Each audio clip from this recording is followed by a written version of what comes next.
begin with breaking news of an explosion at a furniture store in Wayne. Now, at least one person was pulled from the rubble and rushed to the hospital in Ann Arbor. The blast blew out the windows of passing cars, terrified drivers, and caused evacuations. Investigators believe natural gas is to blame for this. Fire crews from several cities have been securing the area at Glenwood and Wayne Streets in Wayne. We have live Team 7 coverage of the explosion. Action News reporter Bill Proctor is there at the latest on this breaking story. Bill. The pane glass of at least a dozen businesses right along Wayne Road blown out along this stretch, and we're about actually one full block away from the actual blast scene.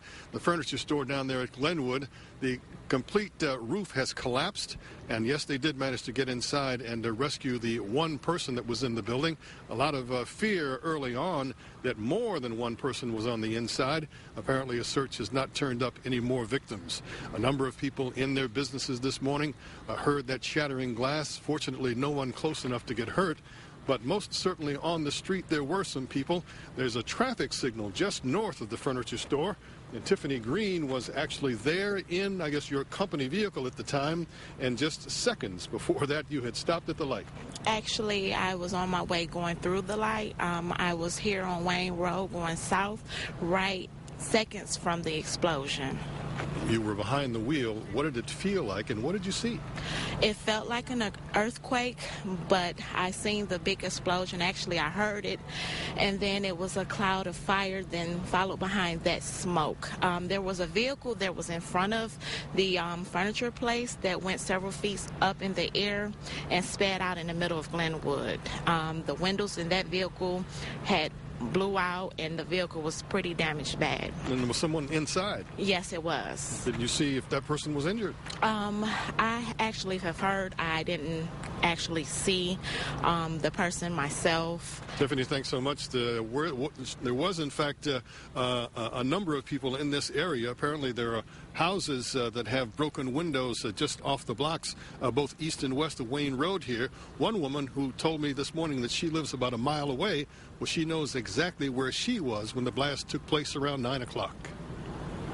In bed, watching TV, and it was like boom, really loud. It sounded like a bomb. Shook my whole house.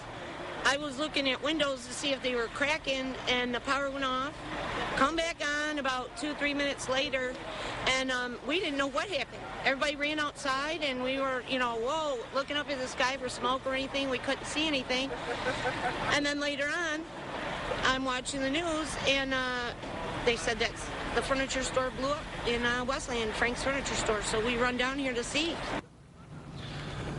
Lisa was along with about 100 people or so who lined the streets here at Wayne Road, and apparently for a time there was serious concern by the emergency crews that there could be more natural gas accumulated inside some of the buildings. So there was an evacuation along this block. They moved a number of people back.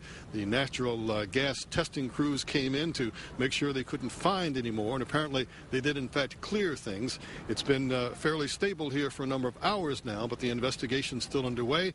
In fact, they're still trying to get into that building where the roof has collapsed to make sure there are in fact no other victims. Reporting live from Wayne, Bill Proctor, Channel 7 Action News. A lot of folks shaken up, understandably. Thank you, Bill. Consumers Energy was apparently in that area looking for a gas leak when the furniture store went up. Our Team 7 coverage continues live with Action News reporter Kimberly Craig. Kim? Yes, Alicia, we can tell you that hours before the explosion, someone apparently called in to Consumers Energy to report the smell of gas in the area, and a Consumers Energy crew was actually in the area trying to investigate that smell of gas just before the explosion. Right now, I want to introduce you to Russell and Deanna. These two individuals, they both actually work in the building in here, and right now, you guys, your hearts are so heavy right now. You understand that the owner, Paul Frank, has been pulled from the building, correct? Yes, it is. That's correct. And and tell us about the search that's continuing. And right now, we still have 2 employees inside. As far as we know of, we haven't heard nothing on them yet. And Dan, I can't even imagine how hard this is for you guys. It's horrible. It's horrible. There's no words. There's nothing. I mean, I don't know. It's just so hard. Oh, thank you, folks. And if you could just step over there, we'll talk to you in just a second here. But obviously a very tough time for people that know this business. A lot of people are familiar with Frank's Furniture here in the area. I do want to show you here. Take a live look at this car over here that's parked on Glenwood here. That's actually a car that was driving by when the explosion occurred. That person has obviously been taken to the hospital with what we are told are lightly critical injuries. But if you pan right over here over to the building of what's left of Frank's Furniture here, again, one person, the owner, Paul Frank, we're told, has been pulled from the rubble here, but the search is still on for, we're told, 2 more victims of that explosion, an explosion that sent a fireball into the air and rocked neighborhoods far away. I just looked out the window. There was someone pumping gas, and I saw a big, like a fireball. And just everything started shaking. The whole building was shaking, and things were falling from the ceiling. At this time, we're in the process of trying to search the building and locate any possible victims, if there are any victims left inside of the building. Well, I'm just really worried about the people I heard were in there, including Paul Frank, the owner. We've known him a long time, and I hope everybody's okay. Oh, yeah, the whole building shook. I couldn't believe it. I said, there's an explosion. So we called 911. We ran out, and then I ran over here, ran across the street. I ran into this building right over here where the wide window is at. I yelled in there, and I couldn't hear anything, but you really could smell the gas. It was really horrendous. And Deborah, what can you tell us about how all this started early this morning? Earlier this morning, we did receive a possible gas leak call on a street about 2 blocks from the actual explosion site. Our employee had responded, was in the act of investigating that leak when the explosion at Frank's Furniture occurred. Again, you're looking at a live look right now at the building that exploded. Again, the search is still on for 2 people. I just talked to one of the deputy chiefs who's actually conducting the search right now, and he said that they're actually doing it by hand, actually lifting up the rubble by hand, hoping to find the 2 individuals that they're still searching for, although the fire department would not confirm how many people that they are still searching for. But I also want to give you a live look also, just so you can see the ambulances and some of the EMS crews that are still here on standby. This is just some of the response out here. You just can't even see down because there's a crowd of people nearby. The response to this has been amazing. So many people out here trying to help, trying to actually find the 2 people that might still be left in that building. Again, we just talked to Russell here and his co-worker Deanna, and they're just heartsick, hoping that the people that they work with are okay and can be found alive. Reporting live in Wayne, Kimberly Craig, Channel 7 Action News. Back to you. So, Kim, really quickly, 2 people have been taken to the hospital. The person who was in that SUV and another person from inside that witnesses believe is Paul Frank, the owner. Yeah, that's what Russell, the 2 folks that work in there already, and some other folks have been telling us. Paul Frank, the owner, has been taken to the hospital. They believe he was the first person, the only person to be pulled out of that rubble so far. Now, but again, like you said, there are other injuries to the person that was in that SUV that was driving by on Glenwood here, and also there's a vehicle over here on Wayne Road right here that's kind of just behind this police car right here that you may not be able to see, but it looks like an Explorer over there. There was somebody inside that vehicle there that was also, was it a Navigator? But the vehicle behind that police car right there, that person we're told may also be at the hospital as well. So several injuries. I mean, that just shows you the magnitude of this explosion. And we're actually on the northwest corner of where this actually occurred, in front of a gas station. And at the gas station is where the clerk that you first saw in our story there, where she said that she actually saw a fireball come all the way over from Frank's Furniture all the way over here. She actually thought it was because somebody was pumping gas over here, and that's what was happening over here. But it was coming from clear across the road here at Frank's Furniture. Back to you. Thank you very much for that live report, Kim. We'll let you get back to it to find out more information. Bill.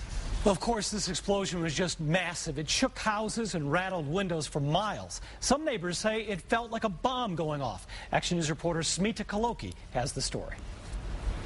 How far away do you live from here? About 8 blocks, 9 blocks.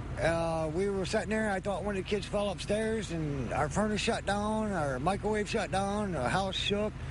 And I went and checked everybody, and everything was fine. My furnace working fine and everything. And then we find out we had an explosion here. They rattled our windows at Merriman Road and Dorsey Street intersection. So that's a couple blocks away. That's a few blocks away. It's quite a couple miles. What'd you think when you heard it? I don't know. I was still kind of sleeping. That's probably what woke me up. Actually, while I was standing down there, I did hear a young lady scream, and some of the people out there on the streets was like, somebody is in the building, and that's when the fire department, rushed over there. Tell us, did it shake your house? What exactly did you hear and see? Oh my God, I was laying down, and by the explosion being so powerful, it shook so that the pictures on the wall just came falling down. And it was just that powerful. It just shook. I thought something had crashed into the apartment. I'm like, wow. Well, that was Smitha Koloki reporting. At least one person has been pulled from the rubble, as Kimberly Craig was reporting, and taken to the University of Michigan's Trauma Burn Unit. And Action News reporter Brandon Trelling joined us live from the U of M Hospital in Ann Arbor with more on this. Brandon? Alicia, it has just been confirmed Paul Franks is being treated here. It's currently listed in critical condition. As you guys know, the burn unit here is highly regarded. And we've been talking with personnel here, and again, just confirmed Paul Franks is being treated at the burn center here. We're going to continue to keep in contact with personnel, and as we find out more, of course, you guys will be the first to know. Reporting live from outside the U of M Hospital in Ann Arbor, Brandon Trutling, Channel 7 Action News. Thank you very much, Brandon, for that live report. We want to take a look at some of the pictures many of our Action News viewers have been sending in of this explosion. We do have a shot, I believe, of the furniture store's roof that collapsed. You could see the emergency crews on either side of that, but that sunken cavity there is where the roof collapsed at the heart of that explosion. A closer look right now at that damage. The store is a total loss. Please stay with Action News. We will have continuous updates of this furniture store explosion throughout the newscast and, of course, on WXYZ.com.